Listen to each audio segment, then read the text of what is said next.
Cooking up a neo soul record is a lot like cooking soul food. There's no measurements, no instructions, no formula really. But when it's done, and it's done right, you just know. You just know. Oh, we get right into it. Okay. That's some sexy shit, man. Let me hit my. What's good, y'all? I'm Trenton Kips. As always, I appreciate y'all for tuning in, tapping in, and especially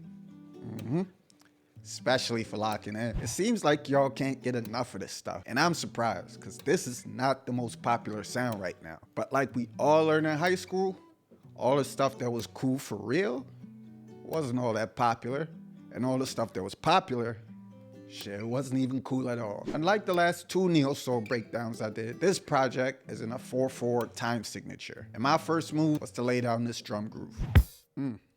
Yeah. Real simple, but smacking. Whoa. Whoa. Turn me up.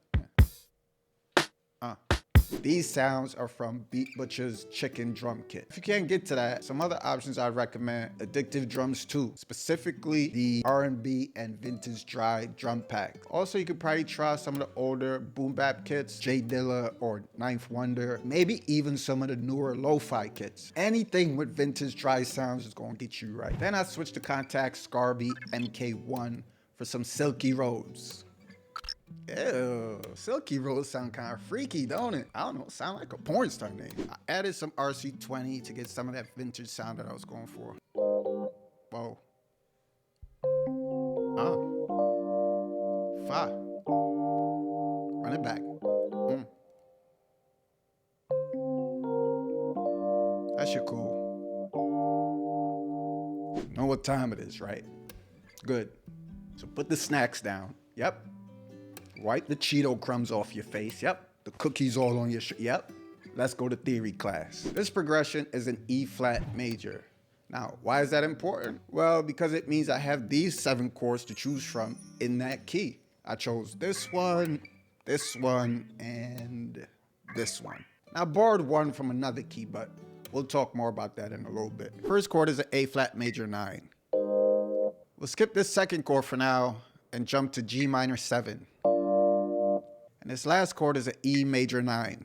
Now those are the 4 chord, 3 chord, and the 1 chord in the key of E flat major. Now let's talk about that chord that I skipped. This is a D7 sharp 5.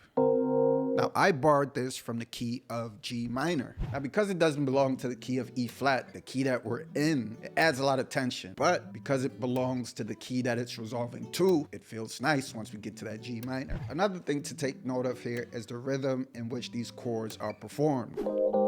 The first 2, quick stabs like prison lunchrooms. The second one, broken like my spirit.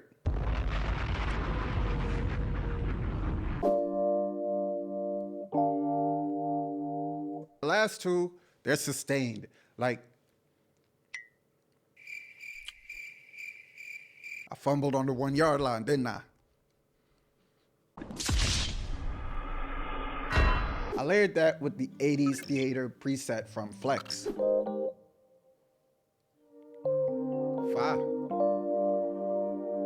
Just warms it up, man. We gonna run it back.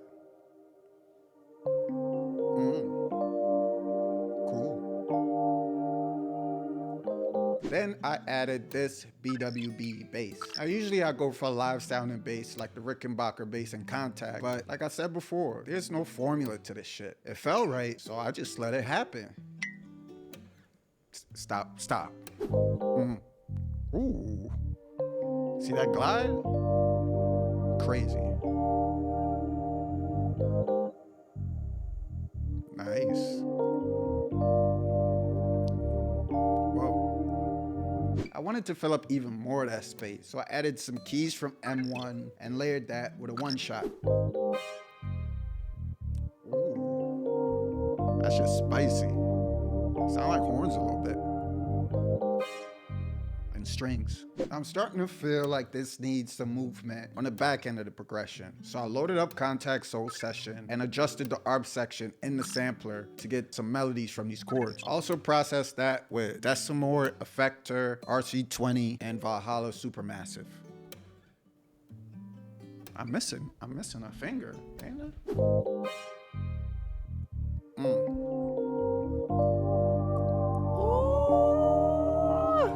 That's your heart.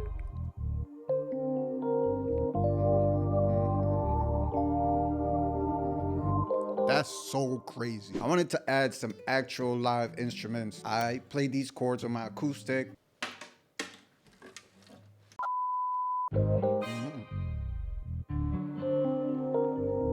That's just a really nice texture that guitar's at.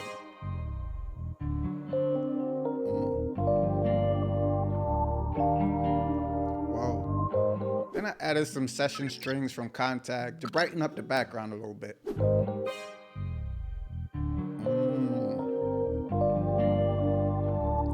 just so relaxing, man. Yeah.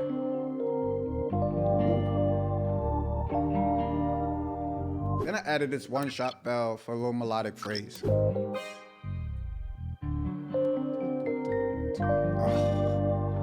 that shit is pretty. Captivating. Astonishing, if you will. Now it's time to finish out the drums, starting with a combination of hats. See, we got some closed hats up top, open hat right there. And a little brush at the bottom. Some drum fills. And to wrap it all up, couple rides.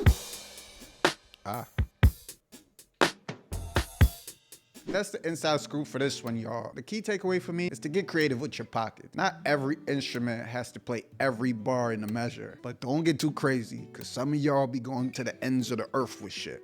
Reel your ass back in. Nah, for real, just keep it tasteful. Like I said, there's no rules or formula to this shit. Have fun with it. At the end of the day, we just try to serve the song and give the artist a canvas on which they can express themselves, all right? If you have any questions, you know where to leave them. Don't let me have to tell you how to act down there. Once again, I'm Trenton Kipps. As always, I appreciate y'all for tuning in, tapping in, and especially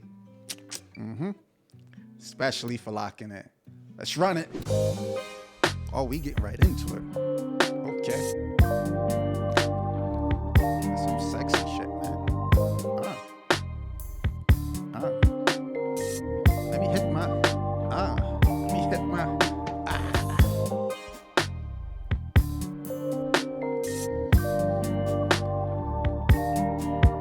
Alright, we're gonna get into some arrangement talk. Whoa.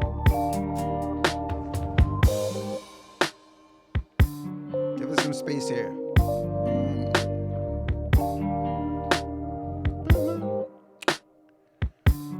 A lot of space, man. Artists can find their own groove, their own pocket.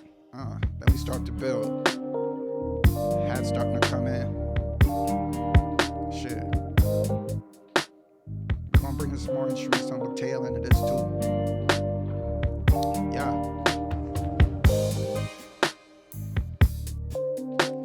This is actually a different bass pattern too.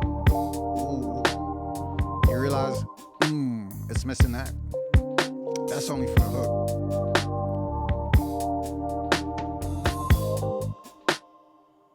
Ooh, that shit was clean, my boy.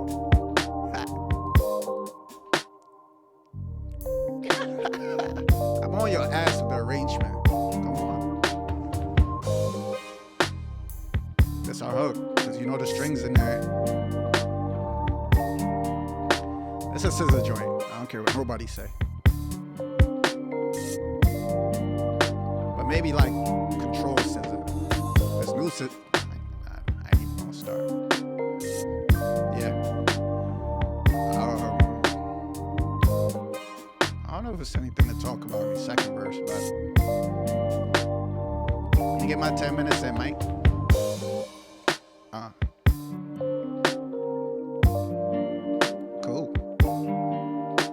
This is a beautiful little arrangement or composition. Not overly complicated. It just feels.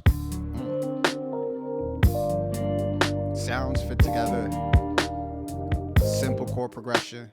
I might have to start toning it down. This shit hard. Alright. I'm out of here, y'all. Love.